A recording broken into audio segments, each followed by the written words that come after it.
Él es representante de Alcon en el área de la unidad quirúrgica e instrumental. Es egresado de la Universidad Federico Villarreal, licenciado en Tecnología Médica, Convencional en Optometría, y también de la Universidad de ESAN, licenciado en Administración. Eh, Muchas gracias por una vez más acompañarnos en nuestro curso. Como mencionó el doctor Barriga, estoy seguro que hoy día va a ser una charla muy interesante. Gracias, lo dejo.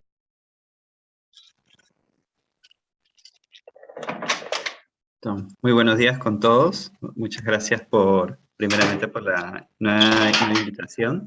Así que me pidieron ver el tema del Alcon Calculator, un poco de cómo calcular los lentes intraoculares. Entonces, he preparado una charla en el cual vamos a ir viendo qué es lo que necesitamos nosotros para poder llegar al cálculo del IO, ¿no?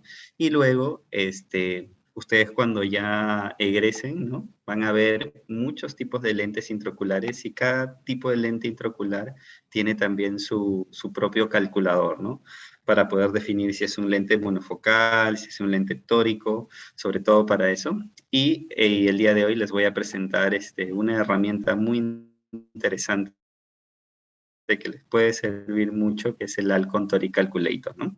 Sobre todo, va a llegar un punto en el que ustedes tienen que decidir si es un monofocal, un tórico, o también comentarle al paciente cuál es la mejor elección para él. Eso se lo van a dar ustedes, y esta herramienta les puede ayudar muchísimo, ¿no? Es una herramienta que en la parte comercial nos ha ayudado mucho a poder brindarle, digamos, una mejor corrección con respecto al astigmatismo de los pacientes, ¿no? Y sobre todo a ustedes, a los oftalmólogos. Bueno, déjenme, a ver. Cuando hablamos de tratar de hallar o calcular el lente, el poder del lente, pues normalmente son muchas fórmulas, y sobre esas variables nosotros tenemos que encontrar primero la longitud axial, la queratometría y la profundidad de la cámara anterior, ¿no? Son las tres variables muy importantes para poder tener el poder del lente. Hay otras variables más que con el tiempo, las fórmulas biométricas han sido, digamos, básicas, luego han ido mejorando su tecnología, sobre todo para poder dar un cálculo mucho más exacto, ¿no? Sobre todo, las primeras fórmulas eran en ojos medianos, en ojos muy pequeños o en ojos muy largos, ¿no? Y a medida que ha ido avanzando el tiempo, se han ido saliendo fórmulas como Hayes, como Barrett, ¿no? En el cual tienen una mejor dimensión, que son para ojos pequeños, intermedios y ojos un poco más largos, ¿no? Entonces, pero digamos, estas fórmulas nosotros ya no las hacemos manualmente, ¿no? Sino las vamos a realizar con equipos, ¿no? Vamos a tener biómetros ópticos. De repente en sus hospitales han visto el IOL Master, de repente el Lenstar, por ahí hay otro equipo que se llama Aladdin, o también en los hospitales vamos a encontrar lo que son los biómetros por ultrasonido, ¿no? En Alcon antes teníamos estos equipos que era el A-Scan, el Ultrascan, pues digamos, y estos equipos pues nos van a ayudar mucho a brindarnos la longitud axial, en el caso de lo que son los biómetros por ultrasonido, ¿no? Bueno, hablando un poco más, todos los datos que yo les comenté, ¿dónde los vamos a obtener? Los vamos a obtener en la hoja de cálculo del lente, ¿no? Digamos, en este caso es una hoja de cálculo del IOL Master. Más adelante les voy a mostrar más hojitas de los cálculos, pero acá, ¿qué información obtenemos? Primero, los promedios de las mediciones biométricas, ¿no? Los promedios de la longitud axial, ¿no? La máquina siempre toma cinco veces la longitud axial, 5 veces las queratometrías, y los promedios nos los brindan, ¿no? Aquí los tenemos. Ya en una próxima imagen les muestro un poco más grande esta parte. Fórmulas utilizadas, vamos a encontrar, en este caso, vamos a encontrar las fórmulas de Haggis. También vamos a tener SRKT, Hofer-Q, más adelante les voy explicando. Las constantes de las fórmulas, que es muy importante, que son estas de aquí, estos números, ¿no? Aunque parezca mentira, una variación o que estos números no estén correctamente pueden dar un error en 0,50 por dioptrías, por ejemplo, ¿no? Yo quiero que mi paciente me quede en 0 y me queda miope menos 0,50, o quería que un miope quede en 0,50 y me quedo hipermétrope más 0,50, entonces para no lidiar con ese tipo de problemas, pues tenemos que asegurarnos también que las constantes en el equipo que estemos utilizando o que mandemos a realizar nuestras pruebas, pues estén optimizadas, ¿no? Y por último, los modelos de lentes, ¿no? Como les comentaba aquí en estos equipos, vamos a tener todos los modelos de lentes y cada lente pues tiene su propia constante, ¿no? Por eso es que si yo quiero un lente de Alcon versus el lente de otro laboratorio, este, no van a ser de repente siempre iguales, puede haber una diferencia 0,25, 0,50, ¿no? Tomarlo mucho en cuenta esto. Entonces, ¿cómo vamos primero por las queratometrías? ¿Dónde podemos obtener las queratometrías? Aquí yo les menciono el autorrefracto, tenemos queratometrías manuales, no sé si en su hospital tengan estas queratometrías, este es un queratómetro de Hellmans, y actualmente también ya hay topografías por Scheimpflug como el Pentacam, digamos que es muy buenas queratometrías que nos botan en la topografía, pero sobre todo esta tirita, ¿no? Esta tira que nos da en el autorrefracto. ¿Por qué les hago siempre mención en esto? Siempre es bueno, cada vez que hagan sus cálculos de lío, siempre es bueno que tengan la refracción y sobre todo este dato, ¿no? Las queratometrías. El éxito para poder hallar el poder del lente no solo está basado en la longitud axial, sino también tiene una gran importancia las queratometrías. ¿Por qué les digo esto? ¿No? A veces el paciente de repente se movió un poco, de repente la calidad de lágrima no estaba tan buena, entonces no pasó muy bien por el IOL Master la queratometría, o quizás tenemos dudas porque en el IOL Master me sale un eje de 180, ¿no? Y en el autorrefracto me sale 160 y de repente en el Pentacam me sale 150. Entonces, por eso es muy importante que cuando vean el cálculo del lío no solamente tengamos la hoja de cálculo, ¿no? Sino que también tengamos más información. De repente, esta tira de queratometrías nos puede servir mucho, porque aquí tenemos poder y tenemos eje, y también una topografía, ¿no? En la topografía también vamos a tener los poderes y los ejes, ¿no? Entonces, por eso es que es muy importante la queratometría. Si hay mucha variación en las queratometrías, también va a variar el poder del lente, ¿no? Por eso es muy importante la comparación. Y una de las ventajas de estos biómetros ópticos es que nosotros manualmente también podemos ingresar las queratometrías si hubiera alguna duda, ¿no? Al final les voy a mostrar otro calculador. También tenemos, yo utilizo mucho el calculador de varas, donde uno puede ingresar las queratometrías de diferentes equipos y al final hacer también un promedio, ¿no? Son ventajas que ahora los calculadores ayudan. Luego vamos a tener obviamente la longitud axial, que es primordial, digamos, para poder obtener el poder del lente.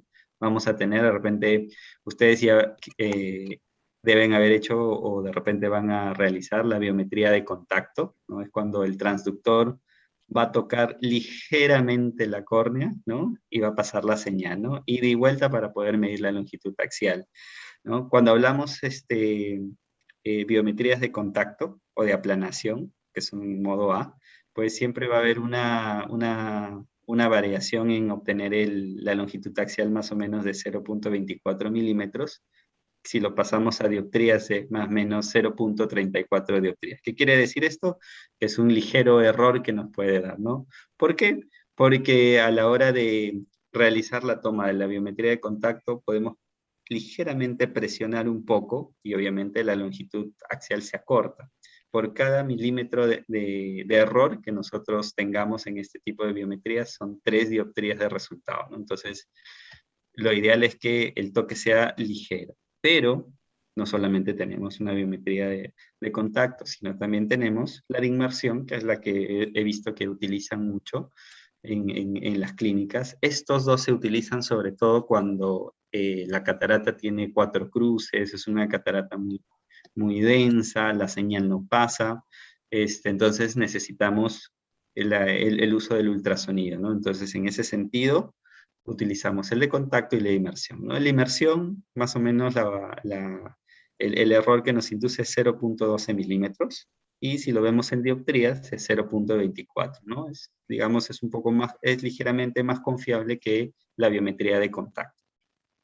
Pero si hablamos de los biómetros ópticos, ¿cuál es el error? Es 0.01 milímetros. Entonces es muy exacto, ¿no? Y si lo vemos en error de dioptrías, es 0.02 dioptrías. Entonces quiere decir de que si yo escojo mi lente en 0.25, lo más probable es que quede su 0.25 dioptrías, ¿no? Ahora, ¿hasta aquí se entendió esta parte? Sí, sí, ¿Sí? licenciada. Sí. Perfecto. Entonces, aquí vamos a tener, ustedes van a tener, digamos, estas opciones, ¿no? La mayoría siempre pasa, si hablamos en las clínicas, si tienen el IOL Master. Este es un IOL Master 500, ahora hay una evolución en el IOL Master 700, ¿no? Siempre van a pasar todos los pacientes porque es un equipo muy rápido, no demora mucho tiempo, a lo mucho unos 5 minutos y ya tenemos toda la data, queratometría, longitud axial, profundidad de cámara anterior, pero si por A o B tienen el paciente que no pasa por el IOL Master, entonces sí, necesariamente vamos a realizar una biometría por modo A. ¿Y qué pasa si es que no llega a pasar, digamos, la señal por estos dos, de contacto e inmersión? Pues ahí tendríamos que hacer una biometría modo B, que es como una ecografía, ¿no? Donde también estos ultrasonidos tienen una ventaja de poder hacer el calipear, le dicen, ¿no? De medir de la córnea hasta la retina para poder tener al menos una idea de cuánto es la longitud axial, ¿no? Digamos, ese sería el último de los casos, ¿no? Pero funciona. Entonces, ya lo que yo les he hablado, les he mostrado algunos equipos, pues definitivamente son equipos, digamos, que uno los utilizaba en los años 2010, 2015, pero ahorita ya con la tecnología que va avanzando han salido biómetros ópticos muy buenos, como el IOL Master 700, ahora el Pentacam, antes hacía topografía, ahora también hace topografía más longitud axial. Tenemos otros equipos como el Aladdin, que también ayudan a realizar las biometrías. Tenemos el Lenstar, que es muy interesante también este biómetro. Y el próximo año nosotros también, esperemos que ya en enero entramos en la competencia de lo que son biómetros, llega nuestro nuevo equipo Argos, ¿no? Pero la ventaja de estos equipos es que es mucho más rápido, mucho más exacto, y la única desventaja es que la catarata no sea tan madura, ¿no? Pero estos equipos nos entregan, pues, toda la información que uno necesita para poder tener una muy buena elección de lo que es el poder del lente, ¿ok? Aquí tenemos, digamos, una hoja biométrica, ¿no? Aquí tenemos, por ejemplo, ¿no? Ojo derecho, ojo izquierdo, y siempre van a ver, independientemente del equipo que sea, ustedes siempre van a tener, digamos, una configuración similar. Primero, ¿no? Nombres, apellidos del paciente, la fórmula es muy importante, en este caso estamos utilizando Haggis. La refracción, si uno quiere que quede en cero, es que uno puede decir, quiero que mi paciente quede menos 0,50, entonces la data te va a salir simulando que quede en 0,50. Lo importante, la longitud axial, las queratometrías con su eje, ¿no? Aquí estos biómetros también te entregan tanto en dioptrías como en milímetros, porque hay páginas o el Alcon Calculator también vamos a ver más adelante, que a veces te pide en milímetros o en dioptrías. Uno tiene la opción de poder señalarlas. Acá lo importante aquí es el astigmatismo corneal, ¿no? Que en este caso es menos 0,68, es ligeramente bajo. Si tenemos un astigmatismo corneal un poco más alto, probablemente sea un paciente candidato para un lente tórico, ¿no? No olvidemos que el astigmatismo total tenemos el corneal más el cristalino, pero en una cirugía de catarata retiramos el cristalino y nos va a quedar el astigmatismo corneal, ¿no? Entonces, ese es el astigmatismo que al final va a percibir el paciente, es un residual que le va a quedar, y por eso es que ahí es donde vamos a tomar la opción de ver si es un monofocal o un tórico, ¿no? El ACD, la profundidad de cámara anterior, también es un dato muy interesante que pide. Y vamos a tener aquí, ¿no? Acá tenemos, por ejemplo, la elección de los lentes. En este caso tenemos el lente tórico, tenemos el lente monofocal, el Toric IQ. Acá tenemos el IQ, perdón, este es el monofocal, el SN60WF. Y otro tipo de lente, ¿no? Por ejemplo, si nosotros vemos aquí, digamos, en el ojo derecho, entre estas dos fórmulas, acá está un poco más grande, cuando utilizamos Haggis, siempre recuerdes en Haggis siempre va a tener tres constantes, la constante A0, A1, A2, ¿no? Miren aquí, estas son las constantes correctas. Y, por ejemplo, en este caso, vamos a tener aquí el poder del lente, ¿no? En este caso, poder de repente podemos escoger 17 dioptrías y el equivalente esférico, no es que me vaya a quedar una esfera, el equivalente esférico va a ser menos 0.28. ¿Qué pasa si estas constantes no están corregidas? Miren aquí, 400, 100. Siempre este es un dato muy importante. Cuando las constantes no estén optimizadas de cualquier equipo, de cualquier tipo de lente que ustedes escojan, siempre les va a salir 400, 100. Cuando ustedes vean 4 y 4, 1 o 400 y 100, se van a dar cuenta que estas constantes no están optimizadas. Y miren aquí, si yo escojo 17, me va a salir menos 0.91. Entonces, si yo estoy pensando de colocarle un lente de 17 y de que me quede un equivalente esférico de menos 0.28, y si mis constantes no están optimizadas, voy a tener un error. Va a quedar un paciente, pues, un poco más miope, ¿no? Casi cerca al 1, 0.91. Entonces, por eso es muy importante de revisar también que las constantes estén optimizadas. ¿Quiénes les dan las constantes? Vamos a tener una página que es el ULIP, que ya tienen todas las constantes de todos los lentes. Ya nos está actualizando más o menos hace 4 años, pero igual cada laboratorio, a nosotros que nos pidan, sobre todo los lentes de Alcon, Pablo, puedes enviarnos, visitarnos, chequear las constantes y ahí vamos a estar, ¿no? Para poder apoyarlos con eso. Entonces, aquí el objetivo es, pues, tener, digamos, el poder lo más exacto posible, ¿no? Eso es muy importante. Entonces, eso es lo que ustedes de repente están entrando ya a ver el tema de cataratas. Entonces, siempre es muy importante no solamente estar listos para la cirugía, sino también poder analizar bien su hoja de cálculo, ¿no? Al final, lo que yo puedo ver en las clínicas privadas o cuando ustedes ya salgan, el resultado refractivo es muy importante, ¿no? O sea, tener un paciente que quede casi hemétrope, porque a veces queda menos 0,12, no es que quede en 0 siempre, va a tener una muy buena agudeza visual de lejos, ¿no? Y el paciente está bastante contento. También tenemos otro tipo de configuraciones, sobre todo si escogemos los lentes tóricos, ¿no? Vamos a poder ver aquí, un poco más grande. Igual toda la data, en este caso es un lente tórico, miren, las constantes están bien optimizadas.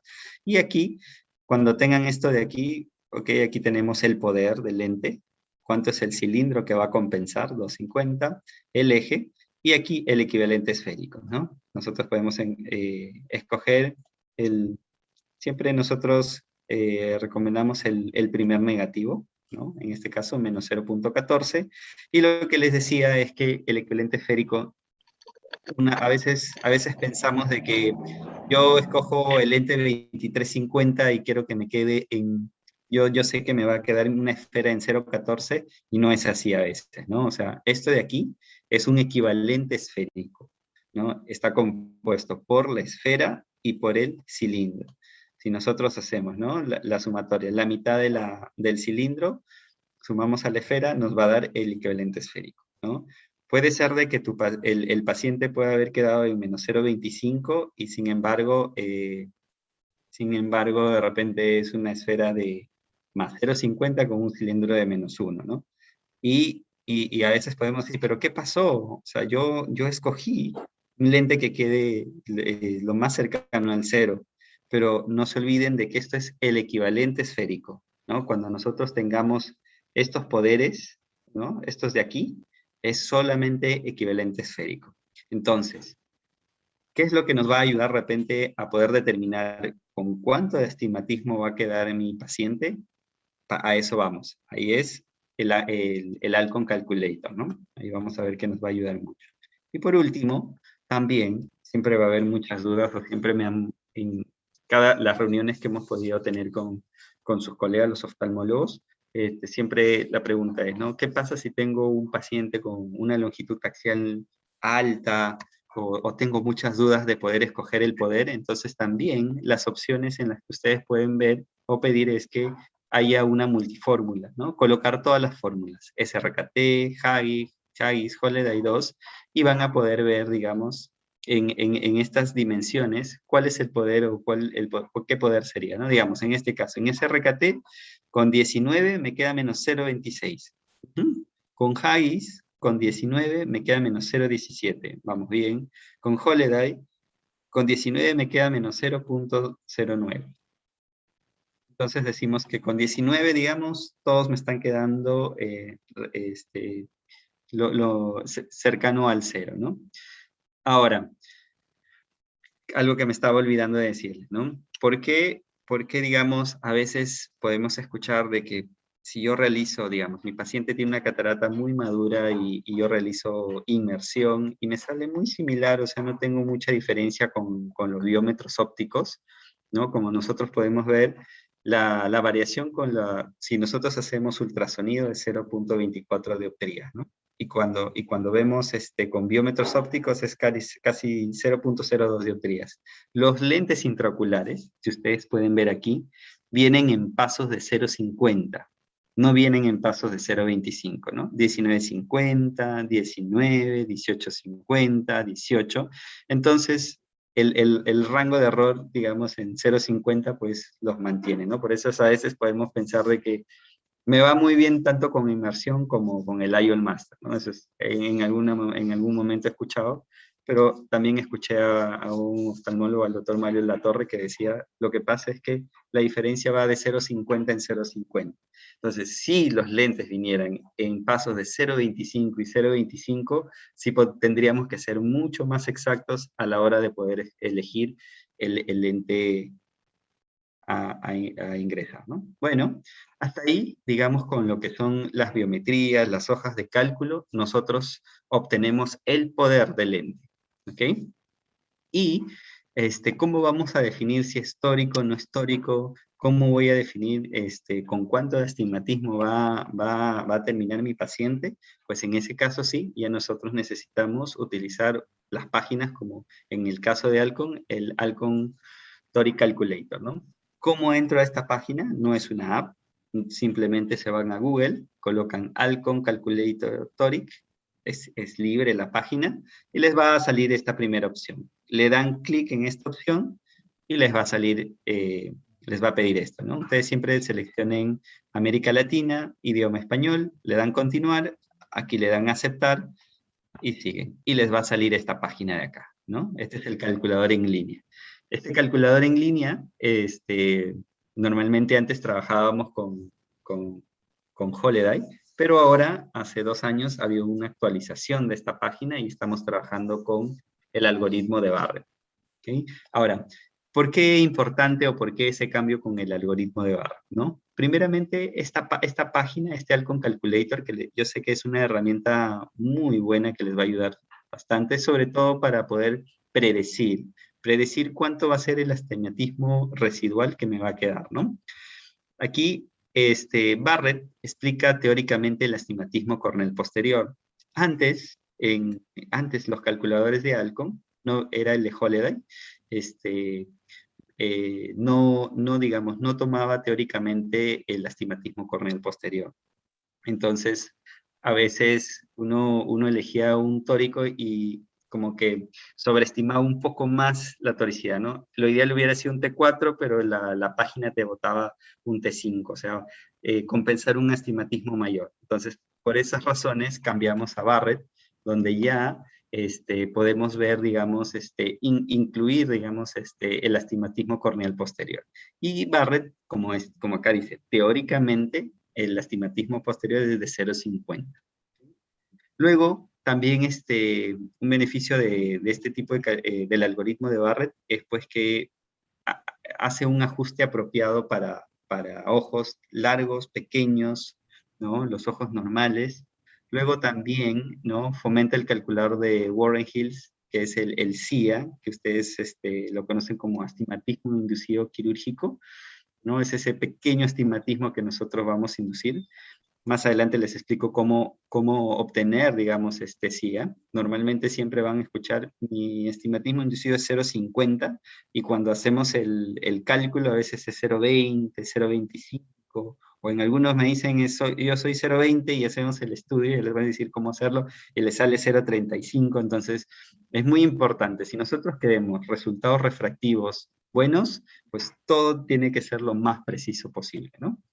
Luego también el display es muy fácil, solamente hay que llenar los datos, ¿no?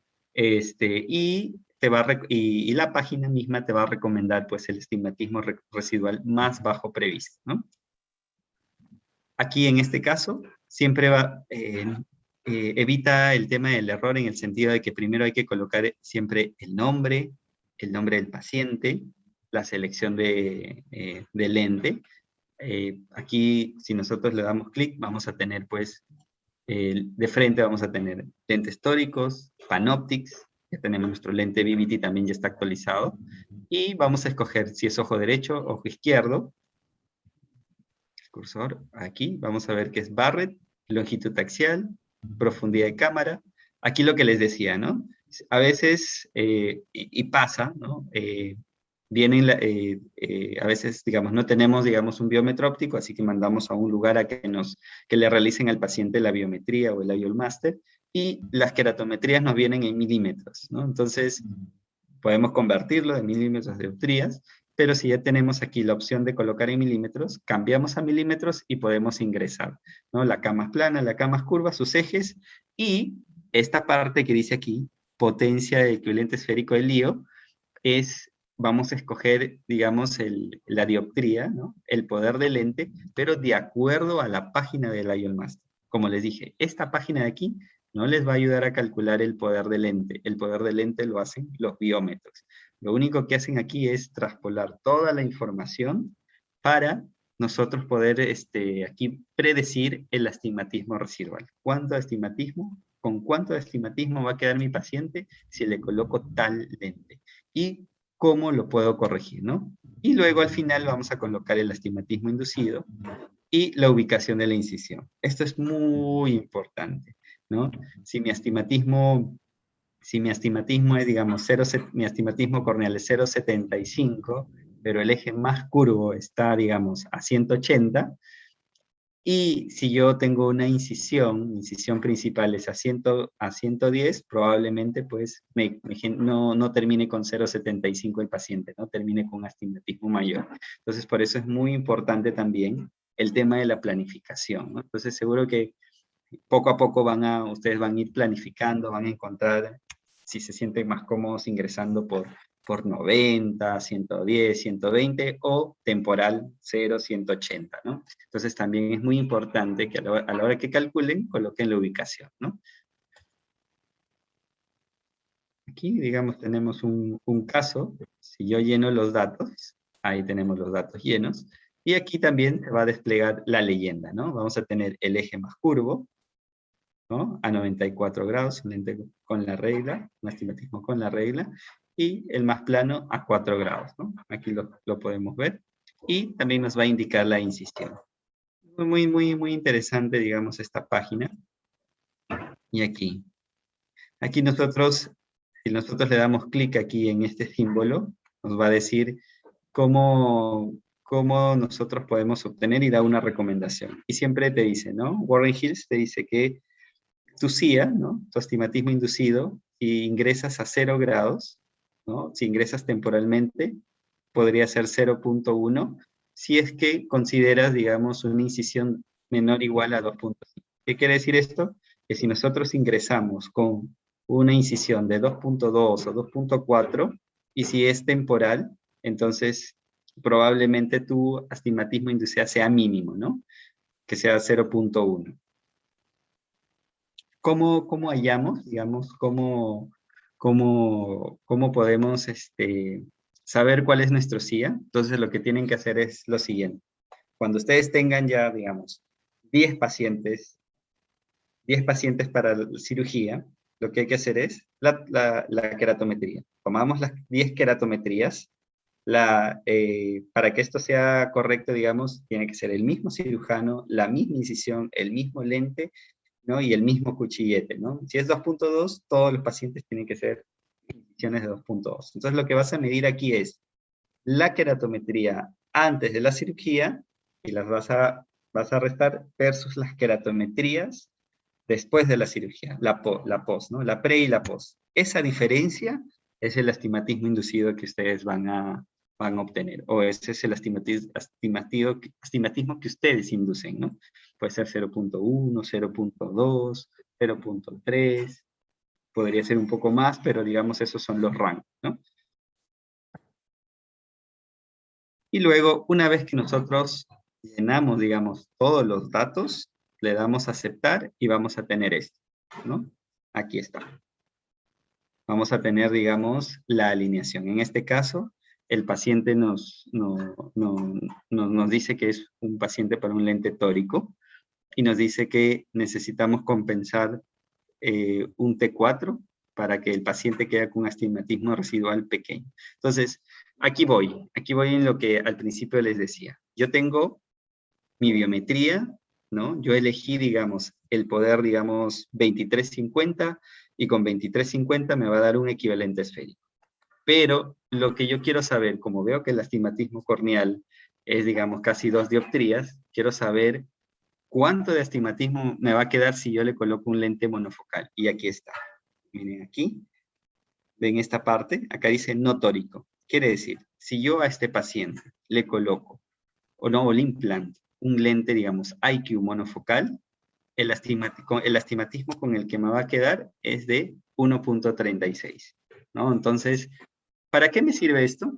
Para poder decirle al paciente de que lo ideal sería un tórico, o si es que el paciente no está en las posibilidades de obtener el lente tórico, sabe de que va a quedar con este astigmatismo. Entonces, ustedes también saben que cuando después de operado este paciente, 20-20 no va a quedar, ¿no? De repente va a quedar un 20-40 porque tiene un astigmatismo de 1.36. Entonces, obviamente, el desenfoque va a ser, lo van a poder ver cuando le tomen la agudeza visual, ¿no? Entonces, por eso, como les decía al principio, ¿no? Este calculador ayuda a predecir aproximadamente con cuánto astigmatismo residual nos va a quedar el paciente.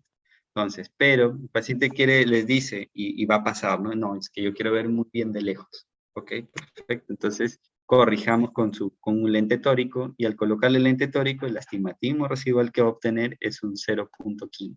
Entonces, eso es el astigmatismo mínimo con el que va a quedar, ¿no? Aquí está un poco más grande, como podemos ver, ¿no? Si le doy un lente monofocal, este es el astigmatismo residual con el que va a quedar, pero si no, si podemos corregir con un tórico, ya sabemos cómo nos va a ir quedando, ¿no? 0.15. Entonces, este equivalente esférico, pues, va a estar dentro del target, ¿no? El target refractivo excelente, por así decirlo, es que tenga menos de 0.50 de astigmatismo residual, ¿no? Digamos, eso es la competencia en la que hay, en el que el paciente, pues, quede lo más en la posibilidad de que quede lo más semétrope posible, ¿no? Para poder tener buenos resultados. Ahora, si se está dando, digamos, una tendencia, ¿no? Antes, hace unos 10, 15 años, no teníamos la tecnología tan avanzada de los lentes multifocales. Entonces, actualmente hay una demanda muy alta de que los pacientes quieren ver a todas las distancias. Entonces, en ese caso, sí, es mucho más sensible con el tema del astigmatismo. Entonces, si yo quiero optar por implantar un lente PanOptix a mi paciente, pues el astigmatismo residual o el astigmatismo corneal debe ser menor de 0.50. Pasado el 0.50, astigmatismo corneal, lo más probable es que ya estemos implantando un lente tórico. ¿Por qué razón? Porque ustedes saben, paciente que ve muy bien de lejos, va a ver muy bien de cerca. Si paciente no ve bien de lejos, también no va a ver tan bien de cerca. Entonces, si yo corrijo bien esfera y cilindro, el paciente tiene una muy buena agudeza visual de lejos y por ende tiene un muy buen resultado también de cerca, ¿no? Entonces, en los casos de los lentes multifocales, el astigmatismo residual o esta página es indispensable, ¿no? Para tener buenos resultados refractivos. Y luego, esta página también les ofrece, digamos, la impresión. ¿En qué sentido? Porque algo se tiene que llevar a sala, ¿no? Sobre todo, si nosotros implantamos un lente tórico, todo es lo mismo, digamos, un IQ tóric, es implantar similar a un lente IQ, pero la única diferencia es que los lentes tóricos, si acá pueden ver, tienen unas marcas, unos 3 puntos, y esos 3 puntos tenemos que alinearlos a un eje que nos va a brindar, digamos, la página, ¿no? En este caso, la página te dice, si vas a colocar este lente T4, lo que tienes que hacer es alinear los puntos aquí está, alineación a 95 grados, ¿ok? ¿No? Si ustedes pueden ver aquí las queratometrías, siempre esta alineación va a estar alineado al eje más curvo, ¿no? El eje más curvo en este caso es 94 y la página ahí también igual nos bota la alineación, debería estar a 95 grados, ¿no? Esto es aquí. Y si lo quieren al revés, también hay la opción de la página, ¿no? Sobre todo porque ¿qué es lo que nosotros vemos? Si imprimimos esto y lo llevábamos a sala, siempre el cirujano voltea, digamos, la hoja para poder ver por dónde va a ser la incisión, ¿no? Sobre todo para que se sienta mucho más cómodo, ¿no? En este caso ya tenemos la imagen al revés para que los datos también no estén alineados, ¿no? Entonces, eso es lo importante, ¿no? Eso es lo importante en este calculador, es poder obtener sobre todo, tener el resultado refractivo lo más óptimo, ¿no? Aquí, por ejemplo, tenemos aquí otro caso, es el mismo caso, pero miren, aquí hemos variado las incisiones, ¿no? Incisión a 180, incisión a 120, ¿no? La alineación es muy similar, 95, 94, pero miren aquí, ¿no? Aquí me dice que con un T4 me queda en 0.15 invertido el eje y si entro a 120 ya no es un T4 sino un T3 a 0.20. Entonces, como ustedes pueden ver aquí, ¿no? Lo importante también es que todos los datos estén muy, muy precisos, ¿no? Por dónde voy a ingresar, cuál es ese astigmatismo residual, y aquí esta página les ayuda mucho a poder tomar la decisión, ¿no? En este caso, como algo que estuve escuchando a un doctor mexicano, así que el doctor Paulín, ¿no? Que decía de que en los astigmatismos con la regla, ¿no? Lo ideal es no pasarse o no cambiarle el eje, ¿no? O sea, en este caso, entre un T4 y un T3, le damos T3, ¿no? Aquí también le daríamos un T3.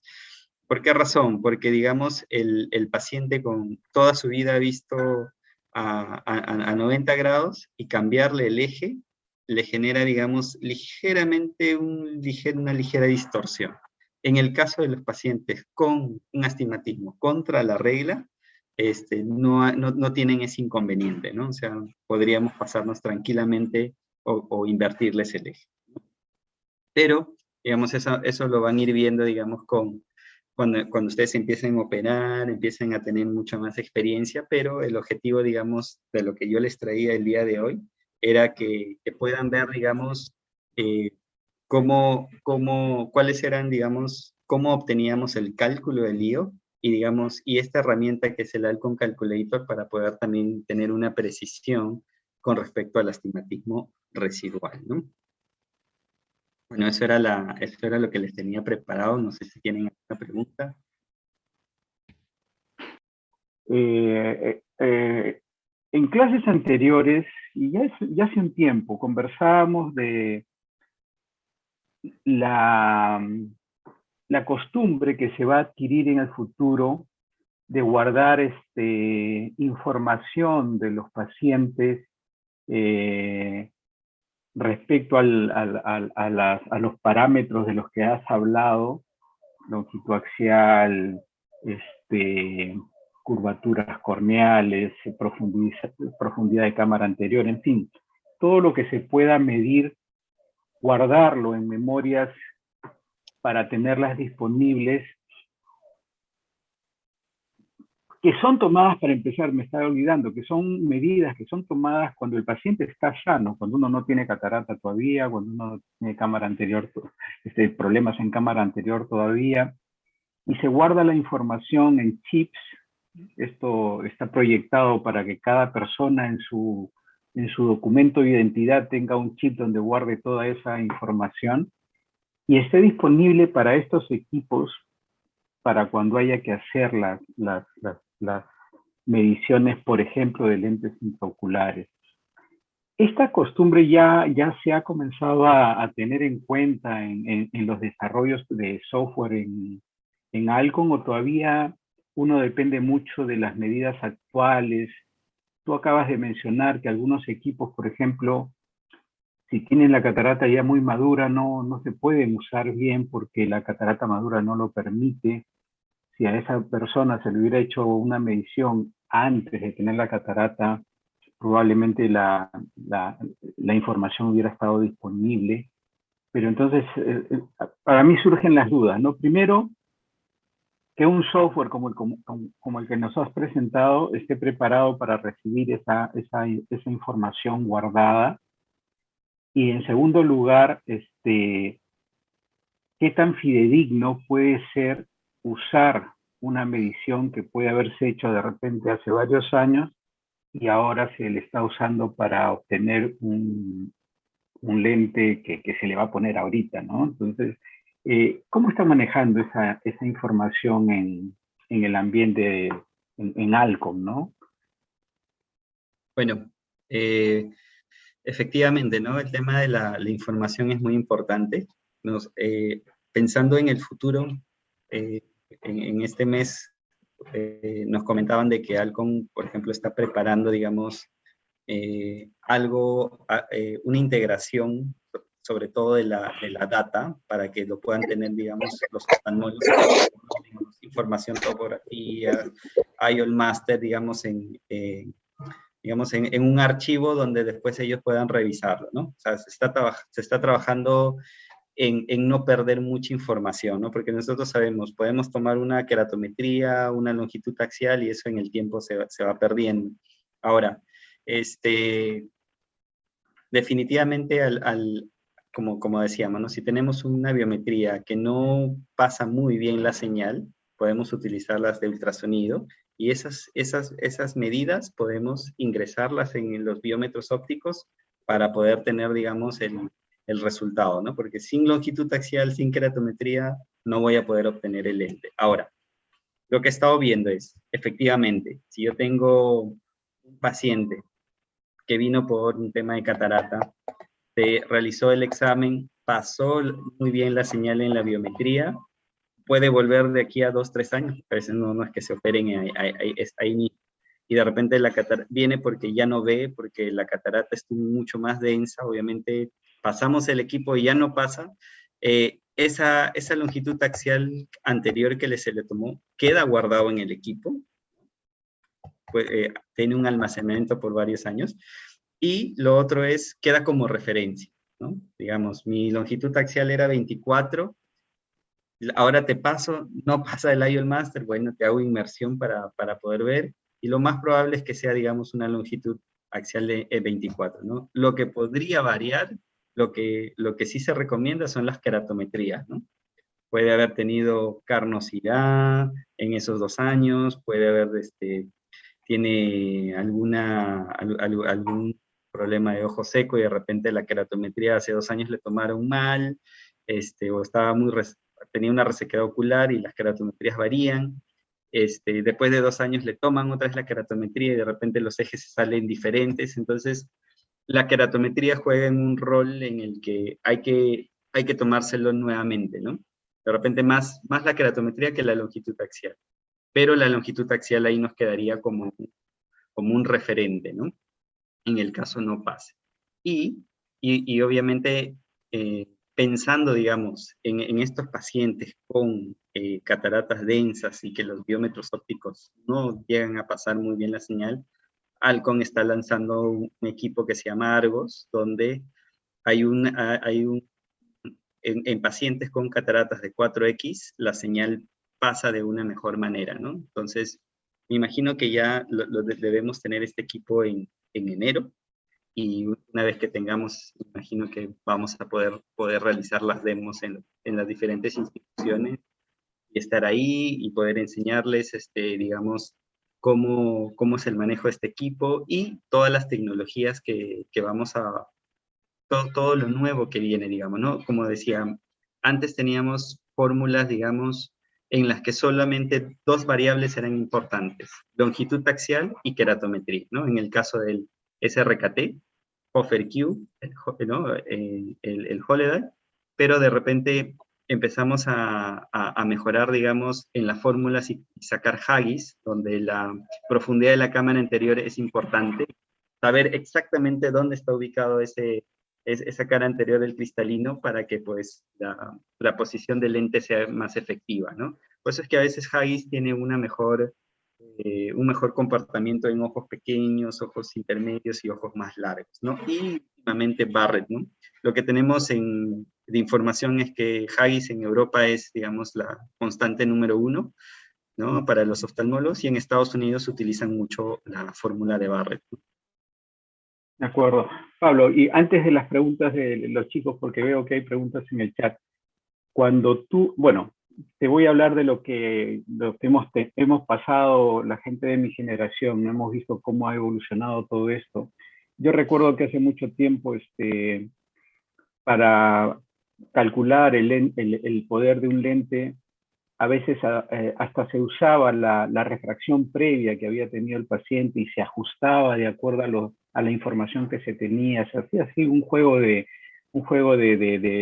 usos de datos para determinar finalmente Era muy empírico, es verdad, pero a lo que iba era que hacíamos uso de información que era confiable, porque no hay nada más confiable que la medida de lentes de un paciente que ha venido usando y veía bien, y que podría usarse para de repente calcular el lente intraocular. Yo me di cuenta que después, con el desarrollo de estos softwares, y creo que tú no lo has mencionado porque obviamente probablemente no se precisa, pero ya no se usa para nada la refracción del paciente para el cálculo de un lente intraocular, o hay alguna situación en la que puede ser útil. La refracción del paciente, la montura que usa el paciente. No, ya no. Inclusive ¿no? en los calculadores hay la opción de colocar la refracción del paciente, ¿no? Pero si no la colocas, no interviene, No no pasa cambia nada. absolutamente nada. Lo que sí puede servir, ¿no? Lo que sí puede servir es, por ejemplo, o lo que he visto, ¿no? Es la refracción, ¿no? Está compuesta de la esfera, el astigmatismo y el eje, ¿no? Eje a 180. Entonces, si hay mucha variación en los ejes, en diferentes equipos, sobre todo en las keratometrías, a veces no sabemos si le vamos a dar 170, 180 o 120. Entonces, algo que nos ha servido de repente es ver cuál es el eje que el paciente con el que está utilizando en su refracción y que se siente cómodo. Entonces, por ahí puede servir, digamos, Podría el eje. servir. Pero la refracción para el cálculo, no, porque paciente de repente que tiene una catarata, ¿no? Empieza a madurar la catarata y se va volviendo más miope, más miope, más miope, entonces podría haber un error en eso, ¿no? Por eso que es muy importante longitud axial y sobre todo la keratometría. Una keratometría mal tomada también nos puede inducir un error de 0,50, 0,75, y ahí sí ya estamos jugando mucho con la expectativa de lo que le estamos diciendo al paciente, que va a quedar bien, no utilizar lentes y puede quedar con una refracción. Por eso es lo importante, Bueno, como decía, es tratar de no solamente tener la hoja de cálculo, ¿no? Tener más opciones. Y en una historia clínica, las keratometrías siempre están, ¿no? Siempre esas tiras, siempre las pegan en las historias clínicas y uno puede ir revisando cómo ha ido esa evolución de año tras año, ¿no? De acuerdo.